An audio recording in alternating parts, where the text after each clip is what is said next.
Bonjour à tous, un point rapide en ce dimanche après-midi depuis l'esplanade des Invalides. Ça y est, la manif pour tous, c'est parti. Les trois cortèges se sont ébranlés depuis la gare de Sterlitz, la porte de Saint-Cloud, la porte Maillot.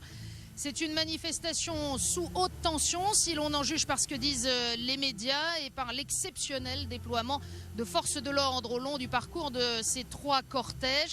Si l'on en juge aussi par les déclarations gouvernementales qui ont invité les manifestants à ne pas s'y rendre avec des enfants. Et pourtant, nos reporters ont pu le constater depuis les différents points de départ. C'est bien le public de la manif pour tous qui est présent aujourd'hui avec de nombreuses familles, des enfants, des poussettes, le tout dans une atmosphère paisible et sereine. C'est surtout une manifestation en fait à haut risque de récupération politique pour ce mouvement marqué depuis le départ par la diversité de ses composantes, unies seulement par un même objectif, la préservation du mariage et de la filiation.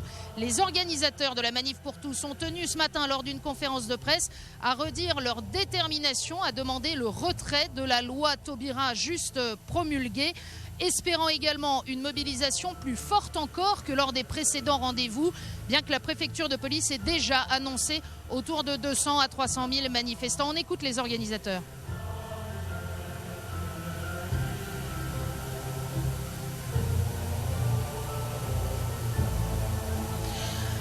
Bon, difficulté pour écouter ces organisateurs qui redisent donc leur volonté de demander le retrait de la loi Taubira. Et puis vous le savez, Brigitte Bardot ne participe pas à ce rendez-vous, à la manifestation, mais elle a tenu à venir saluer les manifestants à la gare d'Austerlitz en fin de matinée, en début d'après-midi. Elle était également ce matin venue saluer les volontaires. Voilà, manifestation qui a donc démarré, sur laquelle nous referons un point tout à l'heure dans 1 heure.